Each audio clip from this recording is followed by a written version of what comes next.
ನಮಸ್ಕಾರ ಸ್ನೇಹಿತರೆ, ಭಾರತದ ರಕ್ಷಣಾ ಕ್ಷೇತ್ರದಲ್ಲಿ ಒಂದು ಮಹತ್ವದ ಹೆಜ್ಜೆ ಇಡಲಾಗಿದೆ. DRDO ತನ್ನ ಪ್ರಮುಖ ಮಿಸೈಲ್ ಟೆಕ್ನಾಲಜಿಯನ್ನು ಖಾಸಗಿ ಕಂಪನಿಗಳಿಗೆ ಟ್ರಾನ್ಸ್ಫರ್ ಮಾಡ್ತಾ ಇದೆ. ಈ ಟೆಕ್ನಾಲಜಿ ಟ್ರಾನ್ಸ್ಫರ್ಗೆ ರಕ್ಷಣಾ ಸಚಿವ ರಾಜನಾಥ್ ಸಿಂಗ್ ಅಪ್ರೂವಲ್ ಕೂಡ ಕೊಟ್ಟಿದ್ದಾರೆ. ಇನ್ಮುಂದೆ ಕನ್ವೆನ್ಷನಲ್ ಮಿಸೈಲ್ಸ್ನ ಪ್ರೈವೇಟ್ ಕಂಪನಿಗಳು ಕೂಡ ತಯಾರಿಸಬಹುದು ಅಂತ ಸರ್ಕಾರ ಹೇಳಿದೆ. ಇದನ್ನು ದೇಶದ ಡಿಫೆನ್ಸ್ ಇಂಡಸ್ಟ್ರಿಯಲ್ಲಿ ಗೇಮ್ ಚೇಂಜಿಂಗ್ ನಿರ್ಧಾರ ಅಂತಲೇ ಪರಿಗಣಿಸಲಾಗ್ತಿದೆ. ಯಾಕಂದರೆ ನಿಮಗೆ ಗೊತ್ತಿರಬಹುದು, ಇತ್ತೀಚಿನ ಇರಾನ್ ಯುದ್ಧದಿಂದ ಹಿಡಿದು ರಷ್ಯಾ ಯುಕ್ರೇನ್ ವಾರ್ವರೆಗೆ ಮಿಸೈಲ್ಗಳು ನಿರ್ಣಾಯಕ ಪಾತ್ರ ನಿಭಾಯಿಸ್ತಿವೆ. 10, 20, 30, 40, 100 ಹಿಡ್ಕೊಂಡು ನಮ್ಮ ಹತ್ರ ಮಿಸೈಲ್ ಇದೆ. ಸ್ಟ್ರಾಟಜಿಕ್ ಡಿಟರೆನ್ಸ್ ಇದೆ ಅಂತ ಹೇಳೋ ಕಾಲ ಹೊರಟು ಹೋಗಿದೆ. ಅದರಲ್ಲೂ ಕೂಡ ಭಾರತಕ್ಕೆ ಪಕ್ಕದಲ್ಲಿ ಎರಡೆರಡು ದೊಡ್ಡ ಶತ್ರುಗಳನ್ನು ಹೊಂದಿರೋ ಭಾರತ, ಚೈನಾ ಮತ್ತು ಪಾಕಿಸ್ತಾನನ ಹೊಂದಿರೋ ಭಾರತ ಲಿಮಿಟೆಡ್ ಮಿಸೈಲ್ ಸ್ಟಾಕ್ ಇಟ್ಕೊಂಡು ಕೂರಕ್ಕಾಗಲ್ಲ. ಹೀಗಾಗಿ ಖಾಸಗಿಯವರಿಗೆ ಬನ್ನಿ, ಟೆಕ್ನಾಲಜಿ ನಾವು ಡೆವಲಪ್ ಮಾಡ್ತೀವಿ, ನೀವು ರಾಶಿ ಮಿಸೈಲನ್ನು ತಯಾರಿಸ್ಕೊಡಿ ಅಂತೇಳಿ ಪ್ರೈವೇಟ್ನವರಿಗೆ ಭಾರತ ಆಹ್ವಾನ ಕೊಟ್ಟಿದೆ. ಹಾಗಿದ್ರೆ ಯಾವೆಲ್ಲ ಮಿಸೈಲ್ಸನ್ನು ಪ್ರೈವೇಟ್ ಕಂಪನಿಗಳ ಮೂಲಕ ಮ್ಯಾನುಫ್ಯಾಕ್ಚರ್ ಮಾಡಿಸಲಾಗುತ್ತೆ? ಸರ್ಕಾರದ ಈ ನಿರ್ಧಾರದಿಂದ ಏನು ಪ್ರಯೋಜನ ಆಗುತ್ತೆ?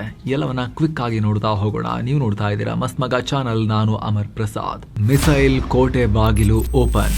ಖಾಸಗಿ ಕೈಗೆ ಆಕಾಶ್, ಸರ್ಕಾರದ ಬಳಿ ಅಗ್ನಿ. ಸ್ನೇಹಿತರೆ, ಮಿಸೈಲ್ ಟೆಕ್ನಾಲಜಿ ಅನ್ನೋದು ಪ್ರತಿಯೊಂದು ದೇಶಕ್ಕೂ ಇಂಪಾರ್ಟೆಂಟ್ ಆಸ್ತಿ, ಅತ್ಯಂತ ಸೂಕ್ಷ್ಮ ವಿಚಾರ.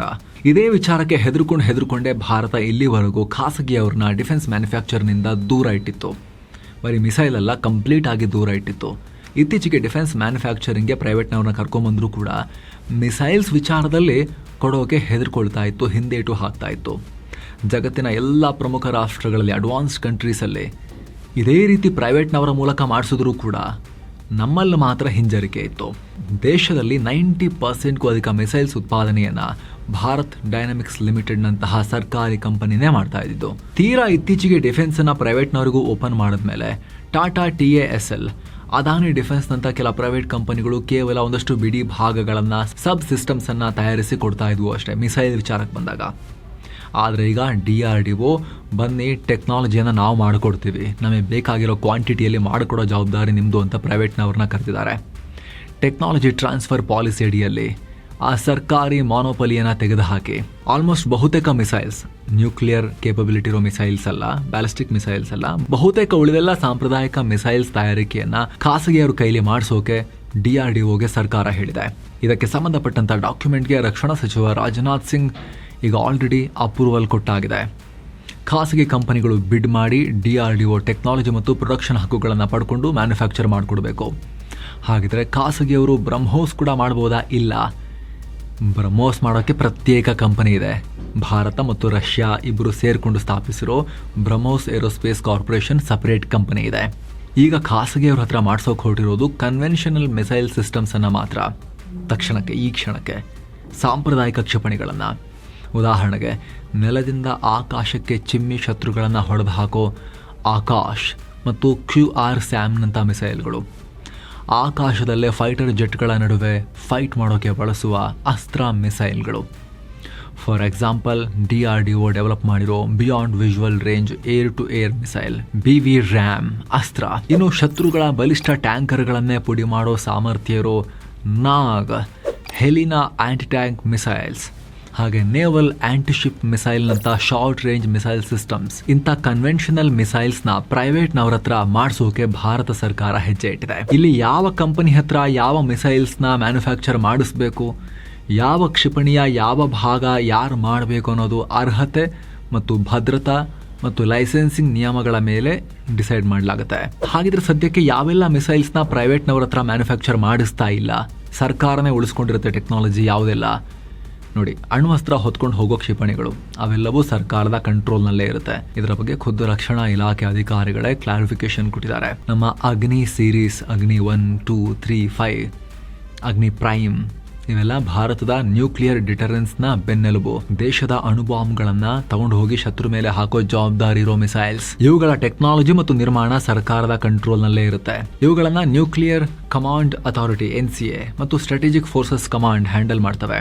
ಹಾಗೆ ಇನ್ನೊಂದು ಪ್ರಮುಖ missile family K series, K4, K5, K6, K15 Sagarika. ಇವು ಸಬ್ಮರೀನ್ ಮೂಲಕ ಉಡಾಯಿಸಬಹುದಾದ ಮಿಸೈಲ್ಸ್. ಇವುಗಳು ಕೂಡ ನ್ಯೂಕ್ಲಿಯರ್ ಕೇಪಬಲ್ ಕ್ಷಿಪಣಿಗಳು. ಸೊ ಇನ್ನು ಮುಂದೇನೂ ಕೂಡ ಈ ಕ್ಷಿಪಣಿಗಳ ವಿಚಾರದಲ್ಲಿ ಸರ್ಕಾರ ಪ್ರೈವೇಟ್ನವ್ರ ಹತ್ರ ಮ್ಯಾನುಫ್ಯಾಕ್ಚರ್ ಮಾಡಿಸ್ತಾ ಇಲ್ಲ. ಇವುಗಳನ್ನ ಕೂಡ ಸರ್ಕಾರ ತನ್ನ ಕಂಟ್ರೋಲ್ನಲ್ಲಿ ಇಟ್ಕೊಂಡಿದೆ. ಆಗಲೇ ಹೇಳಿದ ಹಾಗೆ ಬ್ರಹ್ಮೋಸ್ ಕೂಡ ಭಾರತದ ಹೆಮ್ಮೆಯ ಸೂಪರ್ಸಾನಿಕ್ ಕ್ರೂಸ್ ಮಿಸೈಲ್ ಬ್ರಹ್ಮೋಸ್, ಇದು ಕೂಡ ಭಾರತ ಸರ್ಕಾರ ಮತ್ತು ರಷ್ಯಾ ಸರ್ಕಾರದ ಕಂಟ್ರೋಲ್ನಲ್ಲೇ ಇರುತ್ತೆ. ಇವುಗಳನ್ನ ಬಿಟ್ಟು ಉಳಿದ ಸಾಂಪ್ರದಾಯಿಕ ಮಿಸೈಲ್ಗಳ ಮ್ಯಾನುಫ್ಯಾಕ್ಚರಿಂಗ್ ಅನ್ನ ಪ್ರೈವೇಟ್ನವ್ರ ಹತ್ರ ಮಾಡಿಸೋಕೆ ಸರ್ಕಾರ ಹೊರಟಿರೋದು. ಹಾಗಿದ್ರೆ ಯಾಕೆ ಇಷ್ಟೊಂದು ಅಗ್ರೆಸಿವ್ ಆಗಿ ದೊಡ್ಡ ಕ್ವಾಂಟಿಟಿಯಲ್ಲಿ ಪ್ರೈವೇಟ್ನವ್ರ ಹತ್ರ ಮಿಸೈಲ್ ಮಾಡಿಸೋಕೆ ಸರ್ಕಾರ ಯಾಕೆ ಹೆಜ್ಜೆ ಇಡ್ತಾ ಇದೆ? ನಮ್ಮ ಸರ್ಕಾರಿ ಕಂಪನಿಗಳ ಕೈಯಲ್ಲಿ ಆಗ್ತಾ ಇರ್ಲಿಲ್ವಾ? ಅದನ್ನ ಕೂಡ ನೋಡ್ತಾ ಹೋಗೋಣ.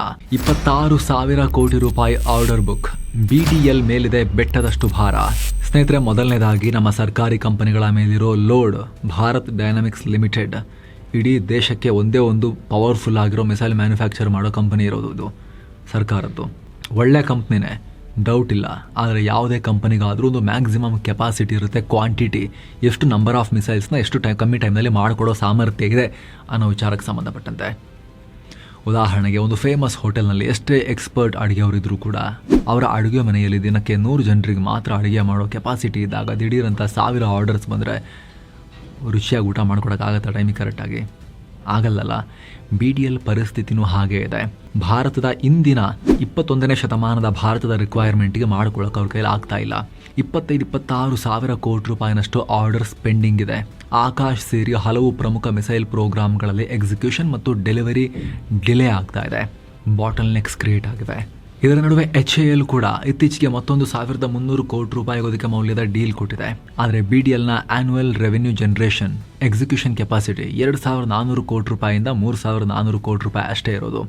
ಅಂದರೆ BDLನ ಈಗಿರೋ ಸಾಮರ್ಥ್ಯಕ್ಕಿಂತ 3ರಿಂದ 8 ಪಟ್ಟು ಹೆಚ್ಚು ಆರ್ಡರ್ ಪೆಂಡಿಂಗ್ ಇಟ್ಕೊಂಡು ಕೂತಿದ್ದಾರೆ. ಯಾವ ವರ್ಷದಲ್ಲಿ ಅದನ್ನು ಡೆಲಿವರಿ ಮಾಡೋದು? ಅಷ್ಟೊತ್ತಿಗೆ ಮತ್ತೆ ಹೊಸ ರಿಕ್ವೈರ್ಮೆಂಟ್ ಬರುತ್ತಲ್ವಾ? ಇವಾಗಿರೋ ಆರ್ಡರ್ ಬುಕ್ ಹಾಗೆ ಪೆಂಡಿಂಗ್ ಇರುತ್ತೆ 5 ವರ್ಷ ಬಿಟ್ಟು. ಇವರು ಆರಾಮಾಗಿ 8 ವರ್ಷದಲ್ಲೆಲ್ಲ ಕೊಡ್ತೀವಿ ಅಂತ ಹೇಳೋಕ್ಕೆ ಇನ್ನು ಮತ್ತೆ ಬಂದು ಬೀಳುತ್ತಲ್ಲ ಆರ್ಡರ್ಸು, ಅದು ಕೂಡ ಪ್ರಾಬ್ಲಮ್ಮೇ. ಮತ್ತೊಂದು ಆಯಾಮ ಏನು ಗೊತ್ತಾ? ಭಾರತದ ಕ್ಷಿಪಣಿಗಳಿಗೆ ಗ್ಲೋಬಲ್ ಮಾರ್ಕೆಟ್ನಲ್ಲಿ ಡಿಮಾಂಡ್ ಇದೆ. ಫಿಲಿಪೈನ್ಸ್ ಈಗ ಆಲ್ರೆಡಿ ಬ್ರಹ್ಮೋಸ್ ಖರೀದಿ ಮಾಡಿದೆ. ವಿಯೆಟ್ನಾಂ ಖರೀದಿ ಒಪ್ಪಂದಕ್ಕೆ ಸೈನ್ ಹಾಕಿದೆ. ಇಂಡೋನೇಷ್ಯಾ ಕೂಡ ಆಲ್ಮೋಸ್ಟ್ ಡೀಲ್ ಫೈನಲ್ ಮಾಡಿದೆ. ಅಷ್ಟೇ ಅಲ್ಲ, UAE ಕೂಡ ಭಾರತದ ಕ್ಷಿಪಣಿಗಳ ಮೇಲೆ ಇಂಟ್ರೆಸ್ಟ್ ತೋರಿಸ್ತಾ ಇದೆ. ಬ್ರಹ್ಮೋಸ್ ಎಕ್ಸಾಂಪಲ್ಗಷ್ಟೇ ಹೇಳಿದ್ದು, ಭಾರತದ ಬೇರೆ ಬೇರೆ ಡಿಫೆನ್ಸ್ ಸಿಸ್ಟಮ್ಸ್ ಮೇಲೆ ಇಂಟರ್ನ್ಯಾಷನಲ್ ಇಂಟ್ರೆಸ್ಟ್ ಇದೆ. ಹೀಗಿರಬೇಕಾದ್ರೆ ನಮ್ಮ ಸೇನೆದೇ ಕರೆಕ್ಟಾಗಿ ಬೇಗ ಫುಲ್ಫಿಲ್ ಮಾಡೋಕ್ಕಾಗ್ತಾ ಇಲ್ಲ. ಹಾಗಿರಬೇಕಾದ್ರೆ ವಿದೇಶಗಳಿಂದಲೂ ಕೂಡ ಇಷ್ಟೊಂದು ಬೇಡಿಕೆ ಬಂದಾಗ ಎರಡನ್ನು ಹೇಗೆ ಫುಲ್ಫಿಲ್ ಮಾಡೋಕ್ಕಾಗತ್ತೆ? BDL ಆಲ್ರೆಡಿ ಉಸಿರುಗಟ್ಟಿಸೋ ಸ್ಥಿತಿಯಲ್ಲಿದೆ. ಇದಿಷ್ಟಾಯಿತು. ಇದಕ್ಕಿಂತಲೂ ದೊಡ್ಡ ಕಾರಣ ಏನು ಗೊತ್ತಾ? ಇತ್ತೀಚೆಗೆ ಜಗತ್ತಲ್ಲಿ ನಡೀತಾ ಇರೋ ಯುದ್ಧಗಳು ನಮಗೆ ಕಲಿಸ್ತಾ ಇರೋ ಪಾಠ.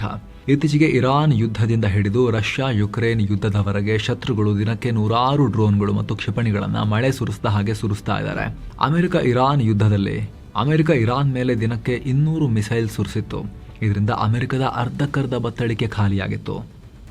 4 ವರ್ಷಗಳಿಂದ ನಡೀತಾ ಇರೋ ರಷ್ಯಾ ಯುಕ್ರೇನ್ ಯುದ್ಧದಲ್ಲೂ ಆವರೇಜ್ ದಿನಕ್ಕೆ 20ಕ್ಕೂ ಅಧಿಕ ಮಿಸೈಲ್ಗಳನ್ನು ಹಾರಿಸಲಾಗ್ತಿದೆ. ಇಂಥ ಸಿಚುವೇಶನ್ ಭಾರತಕ್ಕೆ ಬಂತು ಅಂತ ಇಟ್ಕೊಳ್ಳಿ. ನಾಳೆನೇ ಪಾಕಿಸ್ತಾನದೊಂದಿಗೆ ಒಂದು 10 ತಿಂಗಳು 12 ತಿಂಗಳು 1 ವರ್ಷ ಯುದ್ಧ ಮಾಡಬೇಕಾಗಿ ಬಂತು ಅಂತ ಇಟ್ಕೊಳ್ಳಿ. ವರ್ಷಗಳ ಕಾಲ ನಡೆಯುತ್ತಲ್ವ ಯುದ್ಧ? ರಷ್ಯಾ ಯುಕ್ರೇನ್ ಯಾವಾಗಿಂದ ನಡೀತಿದೆ ಯೋಚನೆ ಮಾಡಿ. 4 ವರ್ಷ ಕಳೀತು. ಇರಾನ್ ಜೊತೆ ಕೂಡ ಶುರುವಾಗಿ ಈಗ ಅರ್ಧ ವರ್ಷ ಕಳೀತಾ ಬಂತು. ಸೊ ಒಂದು 10-12 ತಿಂಗಳ ಯುದ್ಧ ನಡೀತು ಅಂತ ಇಟ್ಕೊಳ್ಳಿ. ಇಲ್ಲಿ ಕೆಲವರು ಹೇಳ್ಬೋದು, ಪಾಕಿಸ್ತಾನದ ಎಲ್ಲಿ ಸ್ಟಾಕ್ ಇದೆ ಅಷ್ಟೆಲ್ಲ ಮಾಡೋಕ್ಕೆ, ಅವ್ರದ್ದೊಂದು ವಾರದಲ್ಲಿ ಖಾಲಿ ಆಗುತ್ತೆ ಅಂಥೇಳಿ. ಯುಕ್ರೇನ್ ಕಥೆನೂ ಅಷ್ಟೊಂದು ವಾರದಲ್ಲೇ ಖಾಲಿ ಆಗುತ್ತೆ ಅಂತ ಅನ್ಕೊಂಡಿದ್ದ ಕತೆ. ಆದರೆ ಪುಟಿನ್ರನ್ನ ಮಣಿಸ್ಬೇಕು ಅಂತ ಹಠಕ್ಕೆ ಬಿದ್ದಿರೋ ಅಮೆರಿಕ ಮತ್ತು ಮಿತ್ರರು ಏನು ಮಾಡ್ತಿದ್ದಾರೆ? ರೀಫಿಲ್ ಮಾಡ್ತಾನೆ ಇದ್ದಾರೆ. ಪಾಕಿಸ್ತಾನಕ್ಕೆ ನಮಗಾಗದೇ ಇರೋರು ಚೈನಾ, ಟರ್ಕಿ, ಹೇಳೋಕ್ಕಾಗಲ್ಲ. ಈ ಅಮೆರಿಕದವರು ಕೂಡ ರಿಫಿಲ್ ಮಾಡಿಬಿಟ್ರೆ ಏನು ಮಾಡ್ತೀರಿ? ಅಮೆರಿಕ ಮಾಡಿಲ್ಲ ಅಂದರೂ ಟರ್ಕಿ ಮತ್ತು ಚೈನಾ ರಿಫಿಲ್ ಮಾಡ್ತಾನೆ ಇರ್ತಾರಲ್ವ. ಸೊ ಯುದ್ಧ ಒಂದು 10 ತಿಂಗಳು 12 ತಿಂಗಳು ಹೇಳ್ಕೊಂಡು ಹೋಯ್ತು ಅಂದರೆ ನಾವು ರೆಡಿ ಇರಬೇಕಲ್ವಾ? ನೀವು 10-12 ತಿಂಗಳ ಕತೆಗೆ ಹೋದ್ರಲ್ಲ ಸ್ನೇಹಿತರೆ, ಬಿಟ್ಬಿಡಿ. 30 ದಿನ ಕಂಟಿನ್ಯೂಸ್ ಯುದ್ಧ ಆಯಿತು ಅಂದರೆ ಪಾಕ್ ಬಿಡಿ, ಚೀನಾ ಜೊತೆಗೆ ಒಂದು 30 ಡೇಸ್ ಯುದ್ಧ ಆಯಿತು ಅಂತ ಹೇಳಿದ್ರೆ ನಮ್ಮಲ್ಲಿ ಅಷ್ಟೊಂದು ಮಿಸೈಲ್ಗಳ ಸ್ಟಾಕ್ ಇದೆಯಾ? ಆದರೆ ಪಬ್ಲಿಕ್ಲಿ ಅವೈಲೇಬಲ್ ಇನ್ಫಾರ್ಮೇಷನ್ ಪ್ರಕಾರ, ಯಾವುದೇ ಗುಪ್ತಚರ ಮಾಹಿತಿ ಅಲ್ಲ, ಪಬ್ಲಿಕ್ಲಿ ಅವೈಲೇಬಲ್ ಇರೋ ರಿಪೋರ್ಟ್ಸ್ ಮತ್ತು ಇನ್ಫಾರ್ಮೇಷನ್ ಪ್ರಕಾರ ನಮ್ಮಲ್ಲಿ ನ್ಯೂಕ್ಲಿಯರ್ ಬಾಂಬ್ಗಳೇನೋ 190ಕ್ಕೂ ಅಧಿಕ ಇದೆ ಏನೋ ರಿಪೋರ್ಟ್ಸ್ ಇವೆ. ಅದೇನು ಸರ್ಕಾರ ಕೊಟ್ಟಿರೋ ಮಾಹಿತಿ ಅಲ್ಲ, ಅದು ಇರೋ ರಿಪೋರ್ಟ್ಸ್, ಅದು ಜಾಗತಿಕ ಸಂಸ್ಥೆಗಳು ಮಾಡಿರೋ ರಿಪೋರ್ಟ್. ಅಣ್ವಸ್ತ್ರ ಒಂದೇ ಇದ್ರೂ ಕೂಡ ತುಂಬ ಹಾನಿಕರ, ಅದು ಡಿಟರೆನ್ಸ್ಗೆ ಯೂಸ್ ಮಾಡೋದು, ಮನ್ಸಿ ಬಂದಾಗ ಹಾರಿಸ್ಲಿಕ್ಕಿರೋದಲ್ಲ ಅದು. ಸ್ಟಿಲ್ ಫೈನ್ ಅಂತ ಅಂದ್ಕೊಳ್ಳೋಣ ನಾವು. ಹಾಗೆ ಅಣ್ವಸ್ತ್ರಗಳನ್ನು ತಗೊಂಡು ಹೋಗಿ ಹಾಕಿ ಬರೋಕ್ಕೆ ಬೇಕಾಗಿರೋ ಅಗ್ನಿ ಸೀರೀಸು ಹಾಗೂ K ಸೀರೀಸು, ಅವು ಕೂಡ ಇರೋ ಅಣ್ವಸ್ತ್ರಗಳನ್ನು ಸಾಗಿಸೋಕೆ ಬೇಕಾದಷ್ಟು ನಮ್ಮ ಹತ್ರ ಇದ್ದಾವೆ. ಆ ಕಾನ್ಫಿಡೆನ್ಸ್ ಈ ದೇಶಕ್ಕಿದೆ. ಯಾಕಂದರೆ ಅಣ್ವಸ್ತ್ರ ಇರೋದೇ ನೂರುಗಳಲ್ಲಿ, ಥೌಸಂಡ್ಸಲ್ಲಿ ಅಲ್ಲ, ಹಂಡ್ರೆಡ್ಸಲ್ಲಿ ಅಂದಮೇಲೆ ಅಷ್ಟು ಮಿಸೈಲ್ಗಳನ್ನು ಮಾಡ್ಕೊಳ್ಳೋ ಶಕ್ತಿ ಸಾಮರ್ಥ್ಯ ಭಾರತಕ್ಕಿದೆ, ಅದು ಇರುತ್ತೆ ಅಂತ ನಾವು ಅಂದ್ಕೊಳ್ಳೋಣ. ಆದರೆ ನಾವು ಮಾತಾಡ್ತಿರೋದು ಆ ಸ್ಟ್ರಾಟಜಿಕ್ ಮಿಸೈಲ್ಗಳ ಬಗ್ಗೆ ಅಲ್ಲ. ದೈನಂದಿನ ಬೇಸಿಸ್ನಲ್ಲಿ, ಡೈಲಿ ಬೇಸಿಸ್ನಲ್ಲಿ ನಿರಂತರವಾಗಿ ಫೈರ್ ಮಾಡ್ತಾರಲ್ವಾ, ಅವುಗಳಿಗೆ ಕಾಸ್ಟ್ಲಿ ಅಡ್ವಾನ್ಸ್ ಮಿಸೈಲ್ಗಳು ಹಾಕೋಕ್ಕಾಗಲ್ಲ. ಸಾಂಪ್ರದಾಯಿಕ ಸಾಮಾನ್ಯ ಮಿಸೈಲ್ಗಳು ರಾಶಿ ರಾಶಿ ಕ್ವಾಂಟಿಟಿಯಲ್ಲಿ ಬೇಕಾಗುತ್ತೆ. ಅವುಗಳನ್ನು ಅರ್ಜೆಂಟಾಗಿ ಮ್ಯಾನುಫ್ಯಾಕ್ಚರ್ ಮಾಡ್ಕೊಳ್ಳೋದೇ ಇದರ ಉದ್ದೇಶ. ಕ್ರೆಡಿಬಲ್ ಮಿನಿಮಮ್ ಡಿಟರೆನ್ಸ್ಗೆ ಬೇಕಾಗುವಷ್ಟಿದ್ರೆ ಸಾಕಾಗಲ್ಲ. ಅವೆಲ್ಲ ತಾತ್ಕಾಲಿಕ ಯುದ್ಧಗಳಿಗೆ ಸಾಕು, ಲಿಮಿಟೆಡ್ ವಾರ್ಸಿಗೆ ಸಾಕು. ಲಾಂಗ್ ಡ್ಯೂರೇಷನ್ ವಾರ್ಗಳಿಗೆ ಅದು ಸಾಲಲ್ಲ. ಅದರಲ್ಲೂ ಪಾಕ್ ಚೈನಾ ಎರಡೂ ಫ್ರಂಟಲ್ಲಿ ಯುದ್ಧ ಶುರುವಾಯಿತು ಅಂದರೆ ಕೇವಲ ಒನ್ ಟೈಮ್ ಸ್ಟಾಕ್ ಇಟ್ಕೊಂಡ್ರೆ ಸಾಕಾಗಲ್ಲ. ಕಂಟಿನ್ಯೂಸ್ ಪ್ರೊಡಕ್ಷನ್ ಮಾಡೋ ಇಂಡಸ್ಟ್ರಿಯಲ್ ಸಾಮರ್ಥ್ಯ ಕೂಡ ಬೇಕು. ಅಂಥ ಟೈಮ್ನಲ್ಲಿ ಒಂದು ಕಂಪ್ನಿ ಮೇಲೆ ಎರಡು ಕಂಪ್ನಿ ಮೇಲೆ ಡಿಪೆಂಡ್ ಆಗೋಕ್ಕೂ ಆಗಲ್ಲ. ಅಮೆರಿಕ, ಇಸ್ರೇಲ್ ರಾಷ್ಟ್ರಗಳಿಗೆ ಆಲ್ರೆಡಿ ತಮ್ಮ ಡಿಫೆನ್ಸ್ ಎಕ್ವಿಪ್ಮೆಂಟ್ನ ದೊಡ್ಡ ಪ್ರಮಾಣದಲ್ಲಿ ಖಾಸಗಿ ಕಂಪನಿಗಳ ಮೂಲಕ ಮ್ಯಾನುಫ್ಯಾಕ್ಚರ್ ಮಾಡಿಸ್ತಿದ್ದಾರೆ. ಅಮೆರಿಕ ಬಳಿ ಅಂತೂ ಯಾವುದೇ ಮೇಜರ್ ಸರ್ಕಾರಿ ಡಿಫೆನ್ಸ್ ಮ್ಯಾನುಫ್ಯಾಕ್ಚರಿಂಗ್ ಕಂಪ್ನಿನೇ ಇಲ್ಲ. ಅವರು ಪ್ರತಿಯೊಂದು ಡಿಫೆನ್ಸ್ ಎಕ್ವಿಪ್ಮೆಂಟ್ನ ಕೂಡ ಖಾಸಗಿಯವ್ರ ಕೈಯಲ್ಲಿ ಇಷ್ಟು ಕ್ವಾಂಟಿಟಿ ಕೊಡಿ ಅಂತ ಆರ್ಡರ್ ಕೊಟ್ಟು ಮಾಡಿಸ್ತಾ ಇದ್ದಾರೆ. ಈಗ ಭಾರತ ಸರ್ಕಾರ ಕೂಡ ಇಂಥ ಒಂದು ದೊಡ್ಡ ಹೆಜ್ಜೆಯನ್ನು ಇಟ್ಟಿದೆ. ಈಗ ಪ್ರೈವೇಟ್ ಕಂಪನಿಗಳು ಮುಂದೆ ಬಂದು ಇದರಲ್ಲಿ ಇನ್ನಷ್ಟು ಮುಂದುವರಿಯೋಕ್ಕೂ ಕೂಡ ಅವಕಾಶ ಆಗುತ್ತೆ. ಉದಾಹರಣೆಗೆ ಟಾಟಾ ಗ್ರೂಪ್, ಇವರ ಟಾಟಾ ಅಡ್ವಾನ್ಸ್ ಸಿಸ್ಟಮ್ಸ್ TASL ಬಳಿ ರೆಡಾರ್ ಮತ್ತು ಮಿಸೈಲ್ ಲಾಂಚರ್ ಮಾಡೋದ್ರಲ್ಲಿ ಎಕ್ಸ್ಪೀರಿಯನ್ಸ್ ಇದೆ. ಇವರಿಗೆ ಆಲ್ರೆಡಿ ನಮ್ಮ ಆಕಾಶ್ ಮಿಸೈಲ್ ಸಿಸ್ಟಮ್ನ ಪ್ಲ್ಯಾಟ್ಫಾರ್ಮ್ ಮತ್ತು ಲಾಂಚಿಂಗ್ ಸಿಸ್ಟಮ್ನ ಮಾಡಿಕೊಡ್ತಾ ಇದ್ದಾರೆ. ಹಾಗೆ L&T ಪ್ರಿಸಿಷನ್ ಎಂಜಿನಿಯರಿಂಗ್ ಮತ್ತು ಹೆವಿ ಸ್ಟ್ರಕ್ಚರ್ಸ್ ವಿಚಾರದಲ್ಲಿ ಜಾಗತಿಕ ಮಟ್ಟದ ಹೆಸರಿದೆ ಇವರಿಗೆ. ಹಾಗೆ ಬಾಬಾ ಕಲ್ಯಾಣಿ ಗ್ರೂಪ್ನ ಭಾರತ್ ಫೋರ್ಜ್, ಸೋಲಾರ್ ಇಂಡಸ್ಟ್ರೀಸ್ ಮತ್ತು ಅದಾನಿ ಡಿಫೆನ್ಸ್ ಈ ಕಂಪನಿಗಳು ಮಿಸೈಲ್ನ ಹೊರಕವಚ, ಸಿಡಿಮದ್ದು ಇದೆಲ್ಲ ಮಾಡಿಕೊಡೋ ಕೆಲಸವನ್ನು ಮಾಡ್ತಿದ್ದಾರೆ ಆಲ್ರೆಡಿ. ಅದರಲ್ಲೂ ಅದಾನಿ ಡಿಫೆನ್ಸ್ ಮಧ್ಯಪ್ರದೇಶದ ಶಿವಪುರಿಯಲ್ಲಿ 2,500 ಕೋಟಿ ರೂಪಾಯಿ ಇನ್ವೆಸ್ಟ್ ಮಾಡಿ ಬೃಹತ್ ಮಿಸೈಲ್ ಮ್ಯಾನುಫ್ಯಾಕ್ಚರಿಂಗ್ ಕಾಂಪ್ಲೆಕ್ಸನ್ನೇ ಕಟ್ತಾ ಇದೆ. ಇದು ದಕ್ಷಿಣ ಏಷ್ಯಾದಲ್ಲೇ ಅತಿ ದೊಡ್ಡ ಪ್ರೈವೇಟ್ ಮಿಸೈಲ್ ಮ್ಯಾನುಫ್ಯಾಕ್ಚರಿಂಗ್ ಸೆಂಟರ್ ಆಗ್ತಾ ಇದೆ. ಇಲ್ಲಿ ಕ್ಷಿಪಣಿಯ ಬಾಡಿಯಿಂದ ಹಿಡಿದು ರಾಕೆಟ್ ಫ್ಯೂಯಲ್, ಸ್ಫೋಟಕ, ಗೈಡೆನ್ಸ್ ಸಿಸ್ಟಮ್, ಅಸೆಂಬ್ಲಿ ಎಲ್ಲವೂ ಒಂದೇ ಕಡೆ ಕೆಲಸ ಮಾಡೋ ರೀತಿಯಲ್ಲಿ ಮಿಸೈಲ್ ಹಬ್ನ ಬಿಲ್ಡ್ ಮಾಡ್ತಿದ್ದಾರೆ.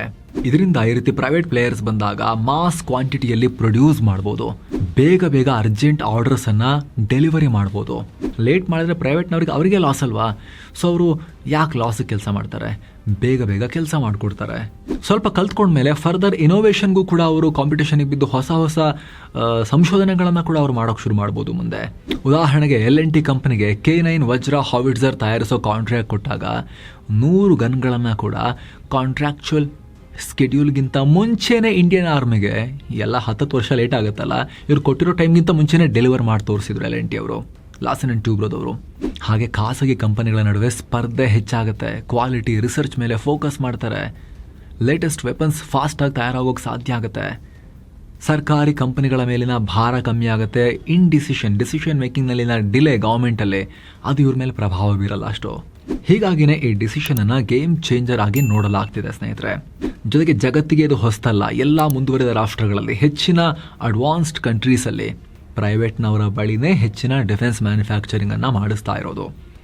ಸೊ ಭಾರತ ಕೂಡ ಆ ನಿಟ್ಟಿನಲ್ಲಿ ಹೆಜ್ಜೆ ಇಡ್ತಾ ಇದೆ. ಈ ಬಗ್ಗೆ ನಿಮಗೇನಿಸ್ತು ಮಿಸ್ ಇಲ್ಲದೆ ಕಾಮೆಂಟ್ ಮಾಡಿ ತಿಳಿಸಿ.